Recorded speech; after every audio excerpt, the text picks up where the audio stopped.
தமிழ் தேசியம் பேசுறாரு சாட்டை துரமுருகன். நாங்க பிஜேபியில தேசிய தமிழ் பேசுவோம்.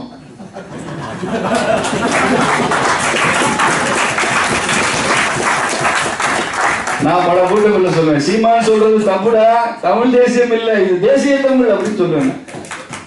அப்ப பாருங்க, இந்த இடத்துல இதே வெளியில பேசினா இன்னொரு சண்டைக்கு வந்திருப்பாரு. தேசிய தமிழையும் தமிழ் தேசியத்தை இணைக்குது, தேசியத்தையும் சர்வ தேசியத்தையும் இணைக்குது. பழம் எல்லாம் சால் எல்லாம் வச்சு தடபடா மரியாதை பண்ணுவாங்க. நமக்கு ஒரு நிமிஷம் கிக்கு ஏறிடும். இவ்வளவு மரியாதைக்குரிய நபரா நம்ம அந்த அரசியல் இருக்கிற கிக்கு இருக்கு பாருங்க, வேற எதுவும் இருக்காது. கிக்குனா போதைன்னு ஒரு அர்த்தம் இருக்கு, ரெண்டு எத்து வாங்குறதுன்னு ஒரு அர்த்தம் இருக்கு. ரெண்டுமே நடக்கும் அரசியல். பணத்தை பெருசா முதலீடாக வைத்துக் கொண்டு அரசியல் செய்யாத கட்சிகளுக்கு இந்த மாதிரி எவ்வளவு சங்கடங்கள் இருக்குன்னு தெரிஞ்சுக்கணும். இதெல்லாம் ரொம்ப நடைபெறக்கூடிய கஷ்டங்கள். அப்போ அந்த இடத்துல அவங்களுக்கு நம்ம மேல உள்ள ரிசப்ஷன் குறையத்தான் செய்யும். இதை எப்படி டிஜிட்டலா ஹேண்டில் பண்றதுன்னு சொல்லி கொடுப்பீங்க எங்களுக்கு.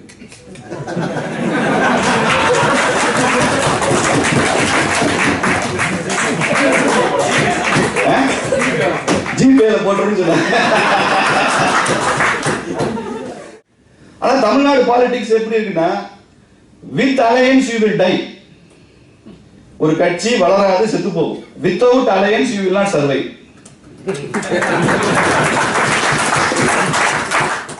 கம்யூனிசம் ஏன் ஃபெயில் ஆயிடுச்சுன்னு, போப்புக்கு அப்புறமா பெரிய பொறுப்பில் இருக்கிற கார்டினல், அவர் ரோம்ல இருக்கார், அவரும் கம்யூனிஸ்ட் கட்சி மார்க்சிஸ்ட் சித்தாந்தத்தை சார்ந்த ரொம்ப பெரிய ஒரு சிந்தனையாளர், பேர் மறந்துருச்சு, அவர் சொல்றாங்க யூரோப்ல. அவங்க ரெண்டு பேரும் பிபிசியில நேருக்கு நேரா பேசுறாங்க. அப்ப அந்த கார்டினல் அடிச்சாரு அடி, ஏன் கம்யூனிசம் தோத்துது தெரியுமா அப்படின்னாரு. என்ன காரணம்னா, you promised Paradise on the earth, we promised paradise on the heaven, so you will fail.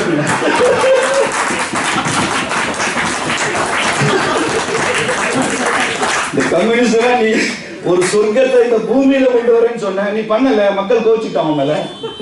நாங்க சொன்னோமா, நாங்க சொர்க்கத்துல உனக்கு கிடைக்கும்டான்னு சொன்னோம். அது எப்ப கிடைக்கும், நீ செத்து போனா கிடைக்கும். அதனால நாங்க எப்ப இருப்போம், நீ இப்ப எப்ப இருக்க மாட்டேன் அப்படின்னாரு.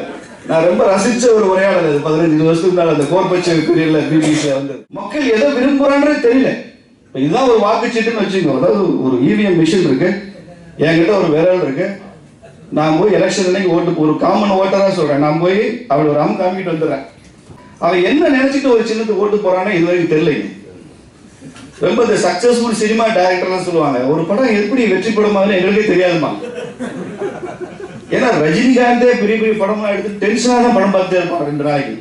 என்ன ரிசல்ட் வரும், என்ன பெரிய பெரிய டைரக்டர்ஸ், பெரிய நடிகர்களே அது எது வெற்றி படம், அவன் எது ஏன் ஏத்துக்கிறான்றது தெரிய மாட்டேங்குதுப்பாங்க. அது மாதிரி இவன் சின்னதுக்கு தான் ஓட்டு போறானா இல்ல, கட்சிக்கு தான் ஓட்டு போறானா அப்படின்னு முழுசா சொல்ல முடியல. ஜாதிக்கு தான் ஓட்டு போறானா, தமிழ்நாட்டில் எல்லா ஜாதி கட்சியும் பெரிய அளவில் வெற்றி பெற்றிருக்கணும், அது இல்லை. மதத்துக்கு தான் ஓட்டு போறானா அப்படி இல்லை. ஒருவேளை ஆண் பெண்ணுன்னு ஓட்டு போறானா அப்படி கிடையாது. என்ன கணக்குல இப்படி ஒரு எலெக்ஷன் போய் ஒரு பூத் அமைச்சு ஒரு சின்ன தம்பிக்கு வாக்களிக்கிறான்ற அந்த ரகசியம் இருக்குல்ல, அதை நீங்க தயவு செய்து டிஜிட்டல்ல கண்டுபிடிச்சு கொடுத்தாதான்.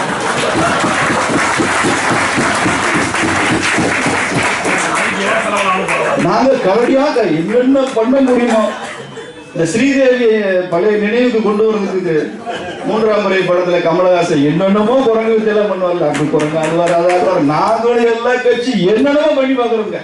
இவன் எதுக்கு ஓட்டு போறானே தெரிய மாட்டேங்குது. சொல்றாத ஒரு தகவல் சொல்லவா, அவர் எம்பியா வாங்கி எவ்வளவு சம்பளம் வாங்கினாலும் அந்த சம்பளத்தை கட்சி கொடுத்துட்டு கட்சி இவருக்கு ஒரு சம்பளம் கொடுக்கும், அதை வச்சுதான் வாழ்வாரு.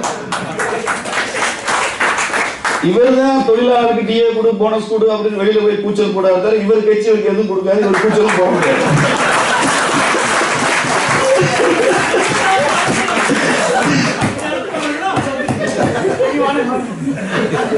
அங்கே தொழிலாளர் உரிமை, அங்கே கட்சிகளும் கிடையாது.